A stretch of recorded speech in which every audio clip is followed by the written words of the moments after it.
The New York Post has put another article up trying to slam us hoax guys here, and the astronaut that they're using is from the European Space Agency, and his name is Thomas Pesquet.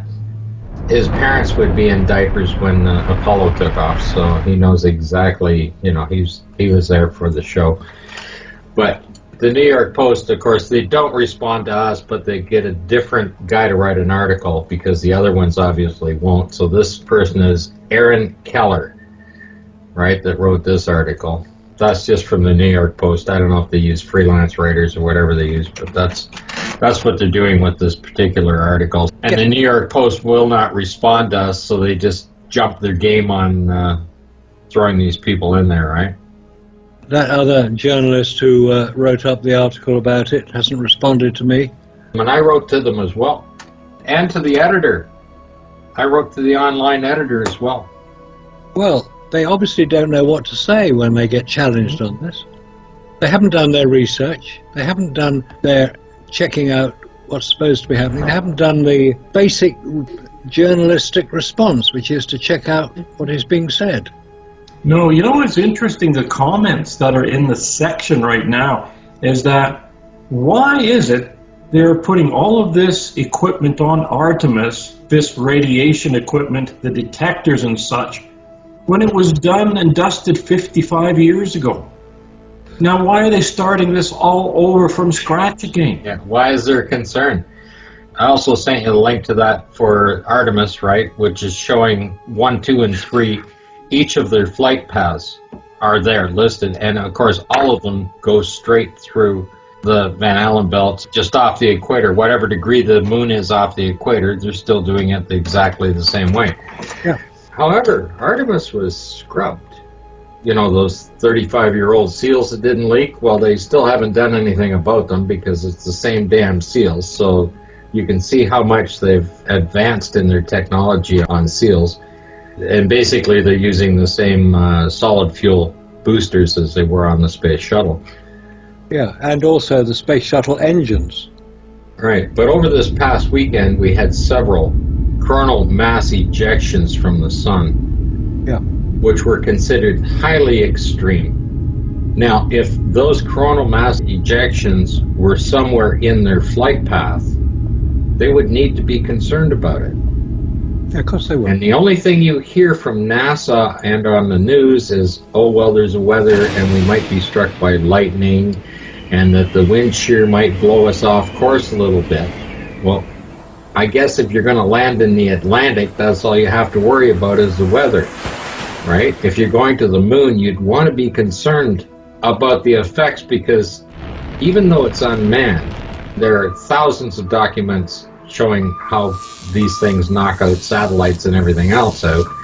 And that's not in the Van Allen belts, but they plan on going through it. And at no time have they mentioned the increased concern about traveling through the Van Allen belts with this equipment, and particularly at the highest level of a coronal mass ejection. And not only that, the activity stays for weeks in the Van Allen belts. It doesn't just dissipate that quickly, and they don't mention that either. No, and also they tend not to talk about the South Atlantic anomaly, which is where the radiation comes really quite close to Earth, about 100 miles above the Earth's surface. They don't mention the South Atlantic anomaly at all, but they also don't mention the fact that the International Space Station, when it orbits through that area over Brazil and the South Atlantic, they have to switch their computers off and protect them, because they would be damaged by the radiation that they would be flying into. And they're nowhere near the belts. No, they're not near the belt, but they're near the South Atlantic anomaly, which is radiation, which is similar to what's in the belts. You have to figure, if you're planning a trip somewhere, and there's going to be extreme weather or whatever, or hurricanes or whatever, you might want to cancel the trip because there might be a twister that's going to blow you off the road. NASA doesn't mention the fact that those solar mass ejections have occurred and that would be a reason for canceling a launch date. Of course it would. But if they're not going that direction, if they're just going to launch one up so it disappears and crashes in the Atlantic, then it's not on their radar. The only thing they're worried about is whether the vehicle gets hit by lightning, and if the jet stream blows them off course a little bit, and Greenpeace picks them up. Because they've got the rest of that area out there completely cordoned off for the launch. Well, they're not going to get away with it this time. No, they're not. It's not just us. There are hundreds of people watching what's going on, because we're now much more capable of keeping up to date in real time with NASA. Yes, and why aren't they releasing the transmission signals so everybody can track them? Why aren't there independent cameras on board that vehicle so that media stations can record it independently of them? Doesn't happen. They don't do that. When Robert and I were looking at CBS Cronkite launch and we came across that animation on there, I just happened to pause it in a particular spot, and it said 5 hours and 30 minutes till the lunar landing, right? Right. And the animation is showing the rocket engine still thrusting. And I thought, well, you know, that's fine and dandy, but these things would have taken a lot of time to create that animation. It would have taken months of work. Yeah. And why wasn't NASA involved in that? Because they would at least look at that and say, no, at 5 hours in it would be this. And then they're only showing the command module without its stage and fuel systems and everything else, just the command module. And you can see that by the curve of it in the thing, that's where the heat shields are. That's the rocket engine is now coming out of that. So NASA didn't have any involvement with that whatsoever. It all depends on which video you're looking at, because the other one that I looked at, they did a full animation and they got it right, except for one thing. At 5 minutes to touchdown, they had the LM tilted on about a 70-degree angle with the flames gushing out of it at the speed of sound. But then before that, they have the LM coming down straight like this, and then they turn, they eclipse to another cutaway, and all of a sudden it's like this on an angle. If it was like that, it would be heading back out to sea. Well, because it was all animation, it was all magic formula, it was the way they expected it to be. Because if you listen to the commentary between Houston and the command module, presumably Armstrong or Aldrin, one of the guys, there are no delays on any of the communication. Okay, Charlie, we're in the land. The tracking index mark is the same. Roger, we copy. And there should be a 1.2 second delay each way between the moon and Earth, and there isn't. But it's funny because sometimes there is and sometimes there isn't. Sometimes they're answering like they're on a walkie-talkie on Earth, and other times you got to sit there and wonder, like, what's going on here? Yeah, who's talking to who? Why is there suddenly a long delay when it should be exactly the same for all communication? Houston, Columbia, again, over. Columbia, this is Houston, reading you loud and clear, over. Yeah, this is Houston, reading. Yeah, radio loud and clear. How's it going? Roger, the EVA is progressing beautifully. I believe they're setting up the flag now. Well, the phone call from Nixon, somebody said, oh, well, they edited it for content to make it more presentable to the media. I watched it live. You were around, I was around. There should have been a delay. Yeah. It sounded like they were in the next room. Just across the hall. Yeah. And even then, maybe that's what Gus Grissom was talking about. We can't even talk across the hall sometimes. That's right. It's the magic, so sometimes you can, sometimes you can't. I think you're right, Robert. NASA is now really concerned that there are so many people very informed about Apollo and very informed about space travel who are watching what is going on. And they're not going to get fooled this time.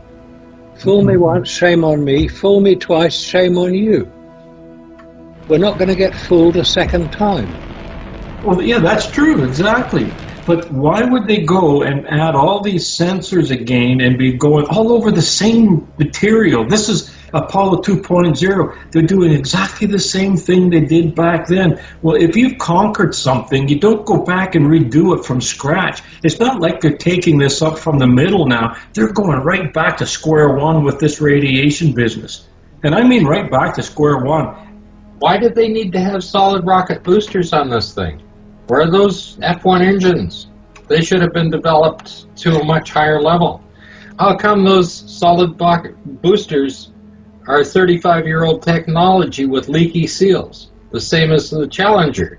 And then people need to understand, Orion has a computer in it that was built in 1987. A 486. That's before a Pentium computer. They probably have their own software for that. And it probably is, in fact, fast enough to do the calculations, to run the guidance system. The speed of the computer to do mathematical calculations is fast enough to do that. But it does not have the capability to do the automated controls to fire all of the retro rockets or anything else or any of the other stages needed to be done to go along with that. It can do the calculations, but it can't do the rest of the work. But can it do the navigation to work out where it is in space and where it needs to be in space? The machine would not be capable of firing the equipment. It would be able to do the calculations, yes. Okay, fair enough. Even the circuitry itself, you're limited to the amount of RAM that you can put into that system. Yeah. But what about this radiation? What happens if this solar event that just happened, if they would have launched it, wouldn't that have wiped out a lot of those chips? It would have wiped every sensor they had out on it. It would have been done. Amazing how it takes out satellites, but it's not going to take this out.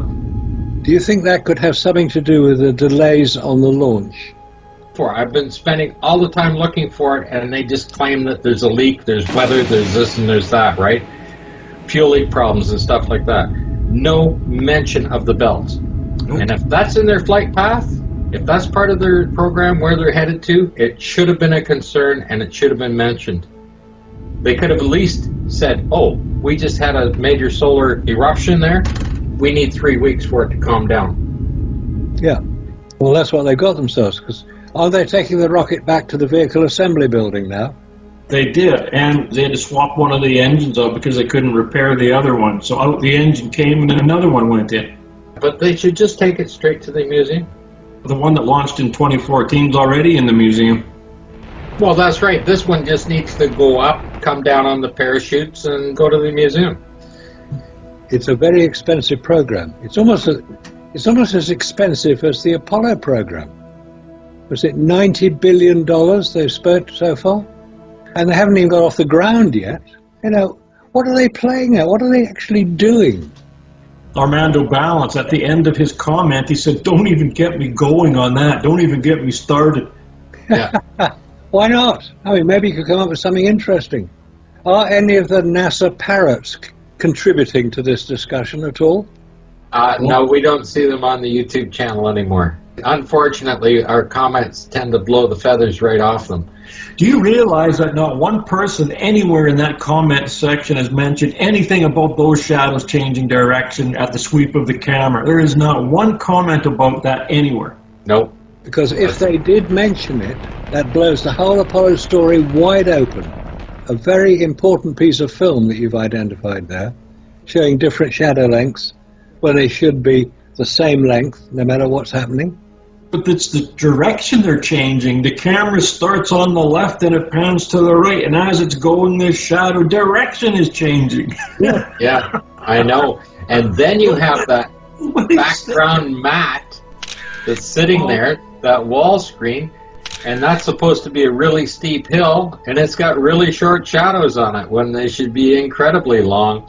Or even part of it should be shaded right out from the direction that the light source is coming from. I had another look at that this morning. I wanted to blow it up and get a cleaner look at that. Yes, that shadow. A part, or not the whole thing, but a part of that shadow's on the wall. It's on the wall. Oh, that one is on the wall. It is on the wall. It's pretty incredible how they got away with that stuff. Well, because nobody knew what to look for. Nobody had the slightest idea at the time. We're talking over 50 years ago.